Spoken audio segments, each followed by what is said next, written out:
Welcome to ITV. ముందుగా headlines చూద్దాం. డీరెగ్యులైజేషన్ phase 2 పై CM Chandrababu సమీక్ష. పరిశ్రమల నిబంధనలు సరళీకరించాలని అధికారులకు ఆదేశాలు. పర్మిషన్లను సింగిల్ డిజిట్ లోకి తీసుకురావాలని సూచన. స్పీడ్ ఆఫ్ డూయింగ్ బిజినెస్ అమలు చేస్తున్నామని వెల్లడి. రైతులకు మద్దతు ధర ఇవ్వడంలో ప్రభుత్వం విఫలమైందన్న హరీష్. బోనస్ హామీ బోగస్ అని ప్రభుత్వంపై హరీష్ విమర్శలు. ప్రతి గింజను మద్దతు ధరకు కొనాలని హరీష్ డిమాండ్. రైతుల సమస్యలు వెంటనే పరిష్కరించాలని ప్రభుత్వానికి సూచన.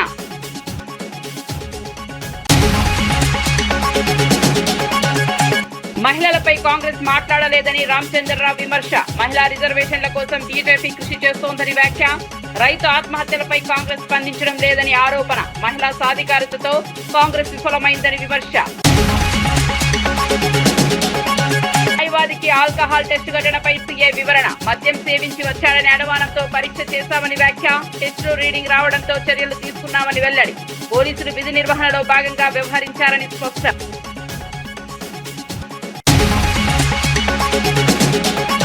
కేటీఆర్ పాదయాత్రలపై బీర్లా ఐలయ్య తీవ్ర వ్యాఖ్యలు. పాదయాత్రలతో తప్పులు జరిగిపోవని ఐలయ్య విమర్శ. పార్టీ పేరు మార్పు భయంతో చేస్తున్నారని ఆరోపణ. ప్రజలు ఇప్పటికే బీఆర్ఎస్ ను తిరస్కరించారని వ్యాఖ్య. ఆంధ్రప్రదేశ్ సీఎం చంద్రబాబు నాయుడు డీరెగ్యులైజేషన్ ఫేజ్ 2 విధానాలపై సమీక్ష నిర్వహించారు. పరిశ్రమల ఏర్పాటులో వేగం పెంచేందుకు నిబంధనలను సరళీకరించారని ఆదేశించారు. 800కు పైగా నిబంధనలను 100 లోపలకు తీసుకురావాలని సూచించారు. పర్మిషన్లు, లైసెన్సులను సింగిల్ డిజిట్ లోకి తీసుకురావాలని చెప్పారు. ఈజ్ ఆఫ్ డూయింగ్ బిజినెస్ స్థానంలో స్పీడ్ ఆఫ్ డూయింగ్ బిజినెస్ అమలు చేస్తున్నామని తెలిపారు. మే నెలాఖరులోగా ఈ విధానాన్ని అమల్లోకి తీసుకురావాలని అధికారులకు ఆదేశించారు. అటవీ చట్టాల సరళీకరణపై కేంద్రంతో చర్చలు జరిపారు. పరిశ్రమల అభివృద్ధికి ఇది దోహదపడుతుందని పేర్కొన్నారు.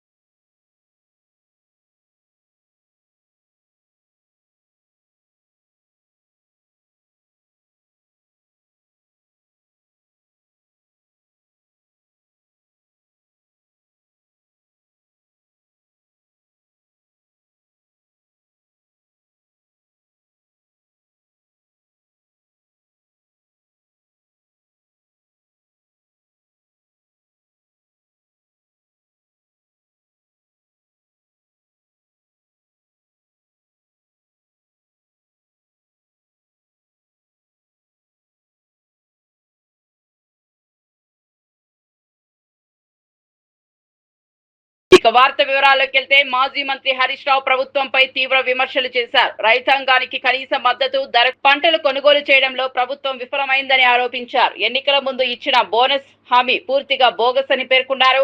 సంగారెడ్డి జిల్లా సదాశివపేట కొనుగోలు కేంద్రాన్ని సందర్శించిన ఆయన రైతుల సమస్యలను తెలుసుకున్నారు.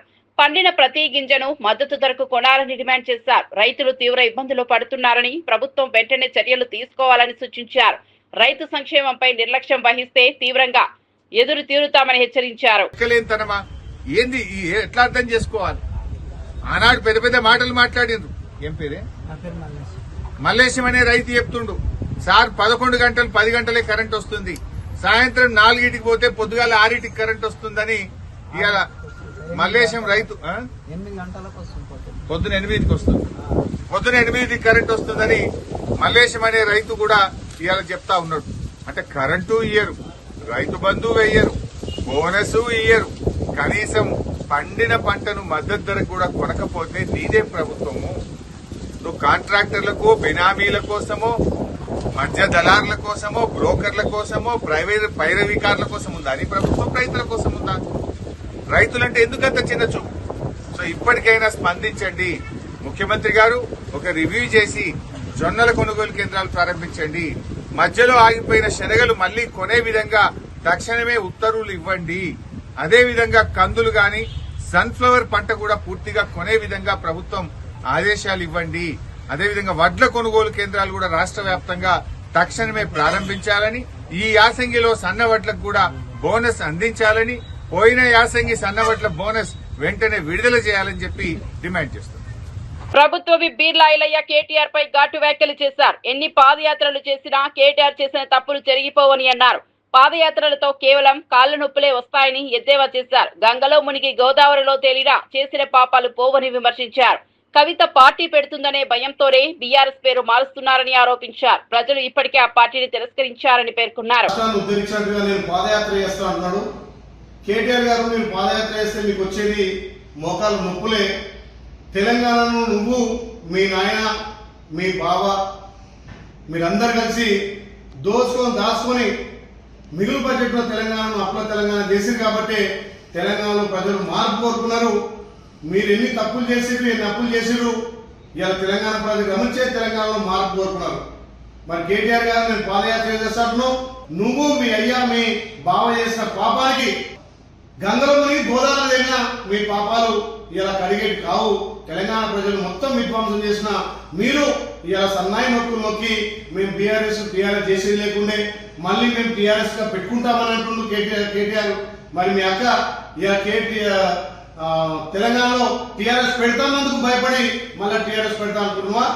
తెలంగాణ రాష్ట్ర సంపదను ఇతర రాష్ట్రాలకు దోచిపెట్టి మేము తెలంగాణ ఎలగబెట్టాం, భారతదేశాన్ని ఎలగబెట్టామని చెప్పి భారతదేశంలో ఇలా రాజ్యం వెళ్ళాలని ఒక దుర్బుద్ధితోటి బీఆర్ఎస్ పెట్టుకున్నటువంటి మీరు ఇవాళ మళ్ళీ సన్నాయి నొక్కులు నొక్కుతున్నారు. బీజేపీ తెలంగాణ అధ్యక్షుడు రామచంద్రరావు కాంగ్రెస్ పార్టీపై తీవ్ర విమర్శలు చేశారు. మహిళల సమస్యలపై కాంగ్రెస్ ఎప్పుడూ మాట్లాడలేదని ఆరోపించారు.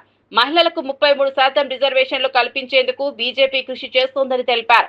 వికసిత్ భారత్ లక్ష్యంతో మహిళల కోసం ప్రత్యేక బిల్లు తీసుకురాబోతున్నామని చెప్పారు. రైతులు అప్పుల బారిన పడి ఆత్మహత్యలు చేసుకుంటున్నా కాంగ్రెస్ ప్రభుత్వం స్పందించడం లేదని విమర్శించారు. మహిళా సాధికారతలో కాంగ్రెస్ వైఫల్యం స్పష్టమని అన్నారు. ఎంపీలు కాబోతా ఉన్నారు. కాబట్టి ఇటువంటి ఒక నేపథ్యంలో మహిళలందరూ కూడా నారీ శక్తిగా మారి నరేంద్ర మోదీ గారిని ఆశీర్వదించాల్సిన అవసరం ఉన్నది. ఈరోజు తెలంగాణలో కూడా గత ప్రభుత్వం మొట్టమొదటిసారి వచ్చినప్పుడు ఒక మహిళా మంత్రి లేడు. రెండోసారి ఏదో ఒకసారి ఎవరికో ఒకరికి ఇచ్చారు, డిప్యూటీ స్పీకర్గా ఇంకెవరికో. ఈ యొక్క ప్రభుత్వం కూడా మహిళలకు మాత్రం ఒక పెద్దపీట ఇవ్వట్లేదు. ఈ దేశంలో మహిళలకు వికసిత భారత్లో భాగంగా మహిళ ఒక ఏదైతే ఎంపవర్మెంట్ కోసమో మహిళల ఒక హక్కుల కోసమో ఈరోజు పోరాడుతున్నది భారతీయ జనతా పార్టీ. వారు వికసిత భారత్లో భాగం కావాలి, దేశం ఒక అభివృద్ధిలో భాగం కావాలని చెప్పేసి నరేంద్ర మోదీ గారు రేపు 16వ తారీఖున బిల్లు పెడుతున్నారు. ఈ సందర్భంగా నేను మహిళలందరూ కూడా రాష్ట్రంలో అందరూ కూడా తెలంగాణ భారతీయ జనతా పార్టీ నుంచి తరఫు నుంచి వారికి అభినందన తెలుపుతా ఉన్నాను, శుభాకాంక్షలు తెలియజేస్తా ఉన్నాను. మంత్రి పొన్నం ప్రభాకర్ పోచారం శ్రీనివాస్ రెడ్డి విషయంలో స్పందించారు. తనకు పోచారం ఫోన్ చేయలేదని స్పష్టం చేశారు. ఒకవేళ ఫోన్ చేస్తే తప్పకుండా లిఫ్ట్ చేస్తానన్నారు. పోచారం కూడా తనకు ఫోన్ చేయలేదని తెలిసే ఉంటుందని వ్యాఖ్యానించారు. ఇద్దరి మధ్య సంబంధాలపై అనుమానాలు వ్యక్తమవుతున్నాయి. అయితే వ్యక్తిగతంగా ఎలాంటి విభేదాలు లేవని ఆయన సంకేతాలు ఇచ్చారు. ఈ అంశం రాజకీయ వర్గాల్లో ఆసక్తి రేపుతోంది. భవిష్యత్తులో ఇద్దరు నేతలు కలుస్తారా అనే చర్చ జరుగుతోంది. వాళ్ళ పిఆర్సీకి సంబంధించి ఆలోచన చేస్తున్నాం, పాత పిఆర్సీలు ఇచ్చినాం, వాళ్ళ కారుణ్య నియామకాలు చేస్తున్నాం. మొట్టమొదటిసారి 3 మెన్ కమిటీ వేసి డిస్మిస్ అయిన వాళ్ళకు కూడా దాదాపు 300 మందికి ఉద్యోగాలు ఇచ్చినాం. ఇన్ఫ్రాస్ట్రక్చర్ పెంచుతున్నాం, బస్సులు పెంచుతున్నాం, ఉద్యోగ నియామకాలు చేపడుతున్నాం. కాబట్టి ఇప్పుడే గాడిన పడుతున్న ఆర్టీసీని మూలిజే నక్క మీద తాటిపట్టు పడ్డట్టుగా ఇటువంటి ప్రేరేపితమైన అంశాలకు దయచేసి అట్రాక్ట్ కావద్దని నేను కార్మికులందరికీ హృదయపూర్వకంగా విజ్ఞప్తి చేస్తాను. వాళ్ళ సమస్యలు వినడానికి, పరిష్కారం చేయడానికి ప్రభుత్వం, నేను కానీ మేనేజింగ్ సంస్థ కానీ లేదా గౌరవ ముఖ్యమంత్రి గారిని అందరూ కూడా సిద్ధంగా ఉన్నారు. నిన్న కూనంనేని సాంబశివరావు గారు కూడా ముఖ్యమంత్రికి లేఖ రాసినారు. కాబట్టి మేము దానికి సంబంధించిన విషయాల్ని నేను వారిని మరొకసారి నేను కోరుతాను. గతంలో కూడా నేను అదే మాట చెప్పినాం. ఇప్పుడు కూడా ఆ 2 అంశాలు తప్ప ఏ సమస్య ఉన్నా పత్రికల ముందు చెప్తాను. అన్ని సమస్యల్ని మేము పరిష్కరించాలని సిద్ధంగా ఉన్నాం. జగిత్యాల జిల్లా కాంగ్రెస్ పార్టీలో అంతర్గత విభేదాలు బయటపడ్డాయి. ఎమ్మెల్యే సంజయ్ తీరుపై సీనియర్ నాయకులు అసంతృప్తి వ్యక్తం చేస్తున్నారు. మున్సిపల్ కోఆప్షన్ ఎంపికలో న్యాయం జరగలేదని ఆరోపిస్తున్నారు. బీఆర్ఎస్ నుంచి వచ్చిన వారికి ప్రాధాన్యం ఇస్తున్నారని మండిపడుతున్నారు. సీనియర్లు సీఎం రేవంత్ రెడ్డిని కలవడానికి సిద్ధమయ్యారు. మంత్రి అడ్లూరి సహకారంతో అపాయింట్మెంట్ తీసుకున్నప్పటికీ చివరి నిమిషంలో రద్దు కావడంతో ఉత్కంఠ నెలకొంది. ఈ పరిణామాలు పార్టీలో చర్చకు దారితీశాయి. స్థానికంగా కాంగ్రెస్ లో విభేదాలు మరింత పెరిగే సూచనలు కనిపిస్తున్నాయి. కారణం ఏంటంటే మేము సీనియర్ కాంగ్రెస్ పార్టీ కార్యకర్తలు, నాయకులు కూడా వేరే పార్టీలో ఇప్పుడు పోలేదు. ఇప్పుడు మాకున్న పార్టీ మా నాయకుడు జీవన్ రెడ్డి గారి పార్టీ మారడం వల్ల మేమంతా అయోమయంలో ఉన్నాం. కాంగ్రెస్ పార్టీకి యాభై పనిచేసేటప్పుడు వేరే పార్టీకి వెళ్ళి పనిచేయలేము. కాబట్టి మేము మా పరిస్థితి ఏంటిది? ఇప్పుడు జిల్లాలో మా పరిస్థితి ఏంటిదని చెప్పని ఈ విషయంలో కూడా క్లారిటీగా ముఖ్యమంత్రి గారిని తెలుసుకొని మమ్మల్ని ఏ ప్రోత్సహిస్తారో మమ్మల్ని ఏ విధంగా వారికి చెప్తారని కొద్ది మేము అందరం కలిసి పోవడం జరుగుతుంది. ఈ విషయంలో కూడా మేము సీనియర్గా కాంగ్రెస్ పార్టీకి పట్టుబడులో కాంగ్రెస్ పార్టీ కార్యకర్త పనిచేస్తాం. కానీ మమ్మల్ని 40 ఏళ్ళు 30 ఏళ్ళు పనిచేసిన వాళ్ళు మాకు ఎలాంటి ఇప్పటిదాకా న్యాయం జరగలేదు. ఇప్పటికైనా న్యాయం జరుగుతుంది. ఈరోజు మేము వేరే పార్టీలో ఉండలేము కావాలి. మాకు ఇదే కాంగ్రెస్ పార్టీ మాకు నమ్మకం కాబట్టి ఆ కాంగ్రెస్ పార్టీలో మమ్మల్ని ఏ విధంగా ప్రోత్సహిస్తారో ముఖ్యమంత్రి గారికి వివరంగా వివరిస్తే వారి గురించి ఏముందో పార్టీ విన్ని నిర్ణయం తీసుకుంటాం. మంత్రి అడ్లూరి లక్ష్మణ్ కేటీఆర్ పై తీవ్ర విమర్శలు చేశారు. బీఆర్ఎస్ సిద్ధాంతమే దాచుకో అని ఆరోపించారు. కేటీఆర్ ఆ విధానానికి పేటెంట్ దారుడని ఎద్దేవా చేశారు. అసూయతోనే ప్రభుత్వంపై బురద చెల్లుతున్నారని అన్నారు. దమ్ముంటే ఆరోపణలను ఆధారాలతో నిరూపించాలని సవాల్ విసిరారు. 2029లో కాంగ్రెస్ మళ్లీ అధికారంలోకి వస్తుందని ధీమా వ్యక్తం చేశారు. ప్రజల మద్దతు కాంగ్రెస్ కే ఉందన్నారు. కేటీఆర్ టీఆర్ఎస్ పార్టీ వాళ్ళు మమ్మల్ని అంటే ఏంటండి నాకు అర్థం కాదు. మేము ఎక్కడ దోసుకున్నామో చెప్పమండి. దమ్మును వాళ్ళ మొత్తం మీడియా పత్రికలు ఉన్నాయి కదా వాళ్ళ దగ్గర రాయమనండి. ఎక్కడెక్కడ దోసుకున్నామో ఏడు తప్పులు చేసినామో రాయమనండి. దమ్ము ఉంటే ఆధారాలు ఉంటే నిరూపించమనండి. కేంద్రంలో బీజేపీ వాళ్ళే కదా, వాళ్ళ డిఎన్ఏ కదా. కేంద్ర దర్యాప్తుదారు ఏ మంత్రి తప్పు చేసిండు, ఏ శాఖల పొరపాటు జరుగుతుంది, ఏ మంత్రి ఎలాంటి పొరపాటు చేసిండు చెప్పమనండి దమ్ము ఉంటే. ఏదో విధంగా గౌరవ ముఖ్యమంత్రి రేవంత్ రెడ్డి గారి పరిపాలన రేపు 2029లో కూడా మళ్ళీ ముఖ్యమంత్రి గారి అధికారంలోకి వస్తాడు. ప్రజలు మమ్మల్ని నమ్ముతలేరు. ఆల్రెడీ 2023లో మార్పు కోరుకుని ప్రజలు మమ్మల్ని దూరం పెట్టిళ్ళు, మమ్మల్ని కూడా కొట్టిళ్ళు. మళ్ళీ పార్లమెంట్ ఎలక్షన్స్ వస్తే మా అడ్రస్ లేదు, సర్పంచ్ ఎలక్షన్స్ వస్తే మా అడ్రస్ లేదు, మున్సిపాలిటీ ఎలక్షన్స్ వస్తే మా అడ్రస్ లేదు. ఇప్పుడు మా తెలంగాణ ఆశా భాష మాటతోని ఏదైతే ఈ రాష్ట్రంలో ముఖ్యమంత్రి ఉన్నాడా, ఈ రాష్ట్రంలో మంత్రులు పనిచేస్తానులా, ఈ పరిపాలన ఎక్కడ ఉన్నదా అంటే నువ్వు ఒకసారి గుర్తు తెచ్చుకో. ఫస్ట్ నీ ఇంట్లో కుటుంబ సభ్యులు మీ కవిత ఉంది కదా మీ అక్క, ఆమె మాట్లాడిన అన్నిటికీ జవాబు చెప్పి మా మీద మాట్లాడు. ఏమైనా మానం ఉంటే, ఏమాత్రం నీకు పౌరుషం ఉంటే మీ కవిత సోదరిమని మాట్లాడిన కవిత సోదరిమని మాట్లాడకు జవాబు చెప్పి మా మీద మాట్లాడు. TPCC chief Mahesh Kumar Goud BRS పేరు మార్పుపై స్పందించారు. బీఆర్ఎస్ ను టీఆర్ఎస్ గా మార్చాలనుకోవడం సంతోషకరమని వ్యాఖ్యానించారు. అయితే పేరు మార్చినా ప్రజలు ఆదరించరని అన్నారు. గత 10 ఏళ్ల పాలనలో చేసిన అభివృద్ధి నష్టాలపై సమాధానం చెప్పాలని డిమాండ్ చేశారు. బీఆర్ఎస్ ప్రజలను పట్టించుకోలేదని విమర్శించారు. ప్రస్తుతం కాంగ్రెస్ ప్రభుత్వం ప్రజలకు అండగా ఉందన్నారు. పార్టీగా మారుస్తామంటా ఉన్నా సంతోషం. మీరు టీఆర్ఎస్ పార్టీగా మార్చినా లేదు, మీరు రూపాయికారు ఒప్పందంలో బీజేపీ పార్టీని కలుపుకొని బీజేపీ ఆర్ఎస్ అని మార్చుకున్నా మాకేం అభ్యంతరం లేదు. రేపటి ఎన్నికల సమయంలో అది బీఆర్ఎస్ అయినా, బీజేపీ ఆర్ఎస్ అయినా, టీఆర్ఎస్ అయినా ప్రజలు ఆదరించే పరిస్థితే లేదు. కారణం వీళ్ళ కాంగ్రెస్ పార్టీ ఇస్తున్న సంక్షేమం. మీరు 10 ఏళ్ళు పట్టించుకున్నటువంటి బీద ప్రజల్ని కాంగ్రెస్ పార్టీ వాళ్ళ పట్టించుకొని నెత్తిన పెట్టుకొని నడుస్తూ ఉంది. మీరు 10 ఏళ్ళు ఒక్క రేషన్ కార్డు ఇవ్వలే. మేము అర్హత కలిగిన ప్రతి పేదవాడికి కాంగ్రెస్ ప్రభుత్వం రేషన్ కార్డు ఇచ్చింది. ఒక్క డబుల్ బెడ్రూమ్ ఇవ్వలే, ఇల్లు ఇవ్వలే. ఇవాళ అర్హత కలిగిన ప్రతి పేదవాడికి ఇందిరా ఇల్లు ఇస్తూ ఉన్నాం. మీరు కరెంటు బిల్లులు మోపి తడిసాడు, మోపి నడ్డి విరిచే పరిస్థితి చేసినా ఇవాళ ఉచితంగా 200 యూనిట్ల వరకు కరెంట్ ఇస్తూ ఉన్నాం. అన్నిటికీ మించి చరిత్రాత్మక కార్యక్రమం సన్నబియ్యం ఇస్తే ప్రజలు రుచిగా తిని ఆస్వాదిస్తూ ఉన్నారు. ప్రజలు ఇంత సంతోషకరంగా ఉన్నటువంటి పరిస్థితుల్లో ఒకవైపు అభివృద్ధి, ఒకవైపు సంక్షేమిస్తున్నటువంటి కాంగ్రెస్ పార్టీని ఎదుర్కొనే పార్టీ వచ్చే రాజకీయ సమయంలో లేనే లేదు. అది బీజేపీ కావచ్చు, బీఆర్ఎస్ కావచ్చు, లేకు కలిసి బీజేపీ ఆర్ఎస్ అయినా ప్రజలు పట్టించుకునే పరిస్థితి ఉండదు. పంజాగుట్ట సీఐ రామకృష్ణ న్యాయవాదికి ఆల్కహాల్ టెస్ట్ చేసిన ఘటనపై వివరణ ఇచ్చారు. పోలీస్ స్టేషన్ కు మద్యం సేవించి వచ్చాడనే అనుమానంతో పరీక్ష చేసినట్లు తెలిపారు. టెస్టులో 27గా రీడింగ్ నమోదైందని చెప్పారు. దానికి అనుగుణంగా చర్యలు తీసుకున్నామని పేర్కొన్నారు. మంగ్లీపై ఫిర్యాదు వచ్చినప్పటికీ ఆధారాలు అందలేదన్నారు. పోలీసులు విధి నిర్వహణలో భాగంగా చర్యలు తీసుకున్నారని వివరించారు. ఈ ఘటనపై వివాదం నెలకొన్న నేపథ్యంలో సీఐ స్పందన ప్రాధాన్యత సంతరించుకుంది. ఇస్తామని చెప్పేసి అన్నారు. సో మేము కూడా అదే అనుకున్నాం. ఇంతవరకు అతను ఇవ్వలేదు.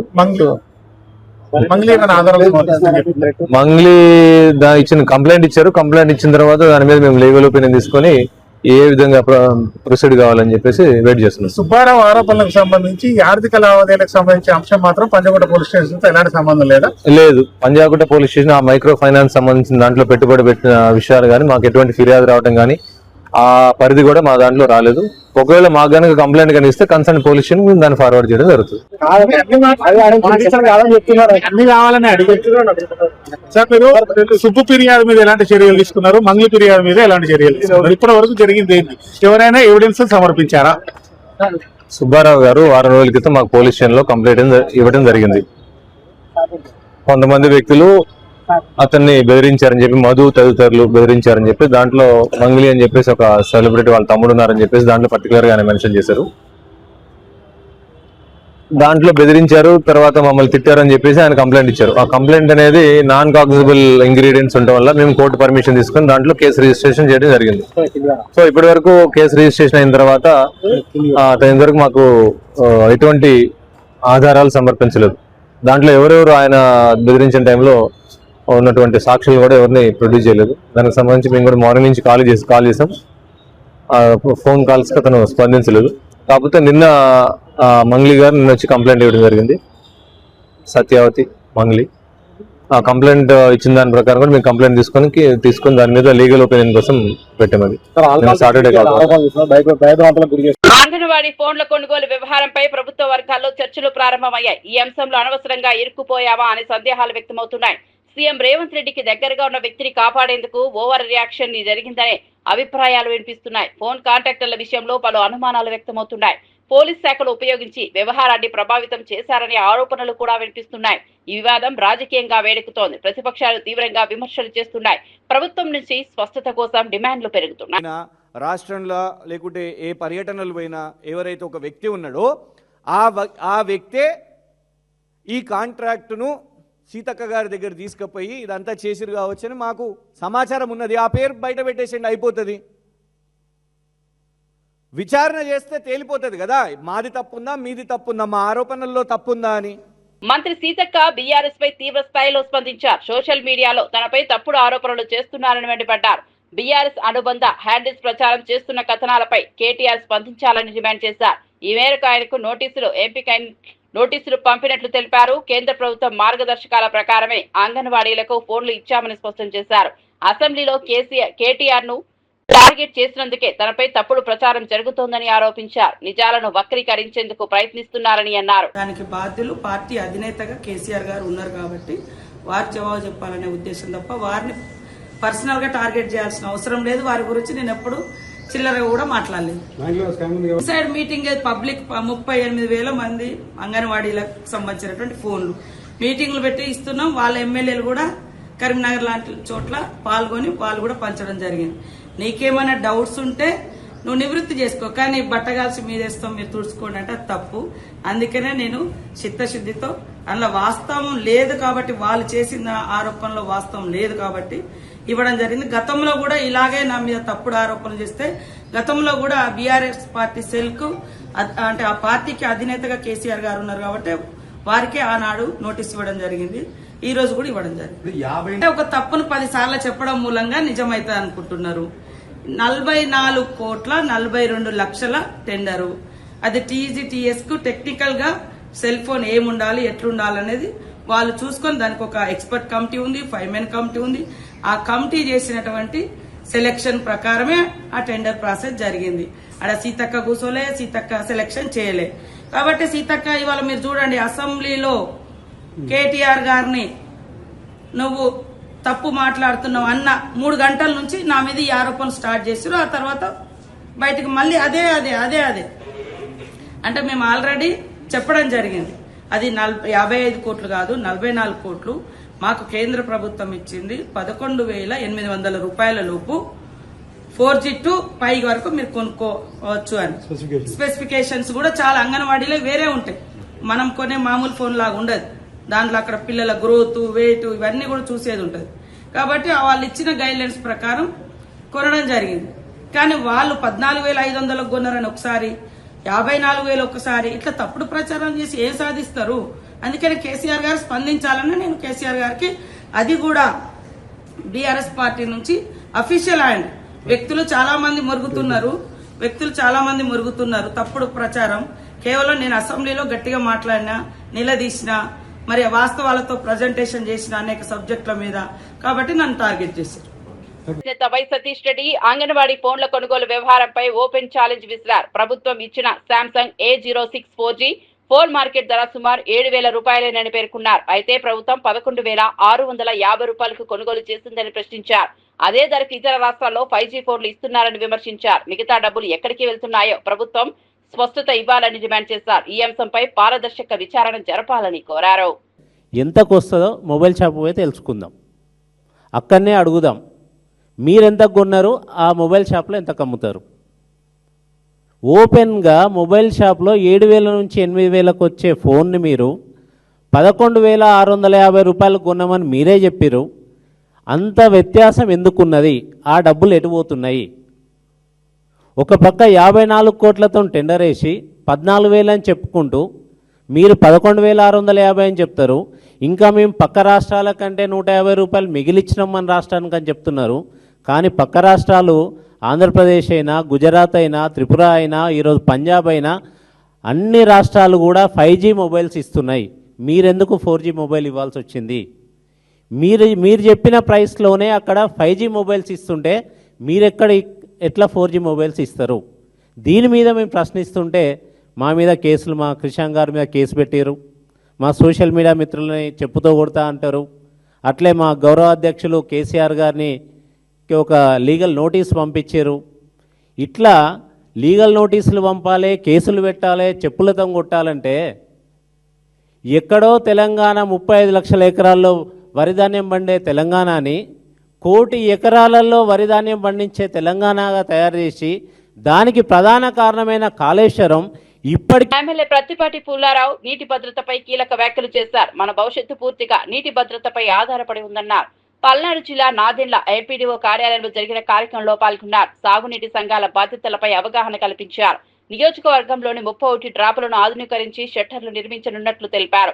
చివరి ఆయకట్టు భూములకు కూడా సాగునీరు అందేలా చర్యలు తీసుకుంటామని చెప్పారు. ప్రభుత్వం సూచనలను ప్రజలు పాటిస్తే మంచి ఫలితాలు సాధ్యమని పేర్కొన్నారు. రైతుల అభివృద్ధికి ప్రభుత్వం కట్టుబడి ఉందన్నారు. కార్యక్రమంలో అధికారులు, రైతులు పాల్గొన్నారు. Welcome to TV3 news. ముందుగా హెడ్లైన్స్ చూద్దాం. మరిన్ని అప్డేట్స్ కోసం చూస్తూనే ఉండండి TV3 news. Welcome to TV6 news. ముందుగా హెడ్లైన్స్ చూద్దాం. మరిన్ని అప్డేట్స్ కోసం చూస్తూనే ఉండండి TV6 న్యూస్. నిల్వ చేసుకోవాలి, నీటిని ఏ విధంగా పొదుపు చేయాలి, దాని మీద ఒక అవగాహన తీసుకురావడంతో పాటు ఈ కార్యక్రమాన్ని నిర్వహించడం జరుగుతూ ఉంది. ముఖ్యమైనటువంటి కూడా చిన్న మడుగుల పునరుద్ధరణ, ఫీడర్ కాలువల మరమ్మతులు, నీటి వనరుల అనుసంధానం, వరద నీటి వినియోగం, మట్టి మరియు నీటి సంరక్షణ పనులు, రిడ్జి టు వ్యాలీ పద్ధతులు, పచ్చదనం మొక్కలు నాటడం, కొత్త నీటి నిల్వ నిర్మాణాలు, టెక్నాలజీ వినియోగం, గ్రామ నీటి భద్రత. మన నియోజకవర్గంలో ఎన్నైతే ఉన్నాయో డ్రాప్స్, షట్టర్లు మొత్తం చేపిస్తున్నాను. ఇప్పుడు డ్రాపులకు నిర్మాణంతో పాటు అన్ని షట్టర్లు పెడుతున్నాం. ఈ నియోజకవర్గంలో ఎన్ని డ్రాపులు ఉన్నాయో 31 డ్రాపులు. 31 డ్రాపులకి డ్రాపులు, షట్టర్లు అన్నీ బిగిస్తున్నాం. ఎందుకు? దిగువన వాళ్ళకు కూడా నీళ్లు రావాలని. షట్టర్లు లేకపోవటం వల్ల, డ్రాపులు లేకపోవటం వల్ల ఎగువన ఉంటున్నాయి, కిందకు నీళ్లు రావటంలా. దిగువన ఉన్నటువంటి వారు చివరి భూములకు కూడా నీళ్లు వచ్చేటువంటి దానికి మనం ఇప్పుడు దాదాపు 3 కోట్ల రూపాయలు పైబడి షట్టర్లు, డ్రాపులకే ఇచ్చాం. డబ్బులు వచ్చినాయి, మొత్తం వాటికే పెట్టాం. మరలా తిరిగి ఇప్పుడు ఇవి కావాలని కూడా అడుగుతున్నాం. వాగుల్లో పూడికలు, వాగుల్లో ఉన్నటువంటి కంప తొలగించటం, వాగులకు ఏదైతే అడ్డం పడుతూ ఉన్నాయో అవన్నీ తీసేటువంటి దానికి కూడా కొంత అమౌంట్ అడుగుతున్నాము. లిఫ్టులకు అడుగుతూ ఉన్నాం. కాబట్టి రేపు ఎల్నినో ప్రభావం కూడా ఉంటుందంటున్నారు. కాబట్టి నీటి భద్రత మీద ప్రత్యేకంగా ఈ ప్రోగ్రాం తీసుకున్నారు. దీని పట్ల ఏ గ్రామానికి ఆ గ్రామంలో అవకాశం ఉన్నంత వరకు నీటిని ఏ విధంగా పొదుపు చేయాలి, భవిష్యత్ అవసరాల కోసం అనేటువంటిది అందరూ కూడా ఆలోచన చేయమని కోరుతా ఉన్నాం. పంచాయతీల్లో డబ్బులు ఉన్నాయి, లింక్ రోడ్లు వేసుకోవచ్చు.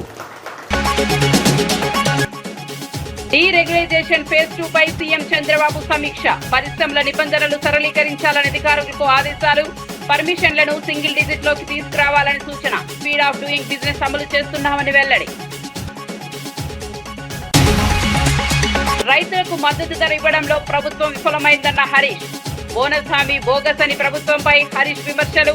ప్రతి గింజను మద్దతు ధరకు కొనాలని హరీష్ డిమాండ్. రైతుల సమస్యలు వెంటనే పరిష్కరించాలని ప్రభుత్వానికి సూచన.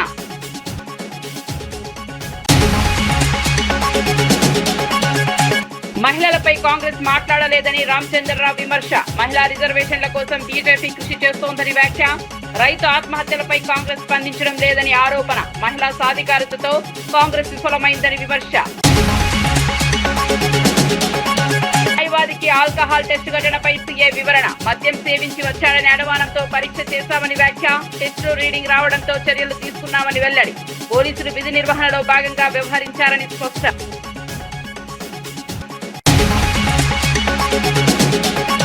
కేటీఆర్ పాదయాత్రలపై బీర్లా ఐలయ్య తీవ్ర వ్యాఖ్యలు. పాదయాత్రలతో తప్పులు జరిగిపోవని ఐలయ్య విమర్శ. పార్టీ పేరు మార్పు భయంతో చేస్తున్నారని ఆరోపణ. ప్రజలు ఇప్పటికే బీఆర్ఎస్ ను తిరస్కరించారని వ్యాఖ్య.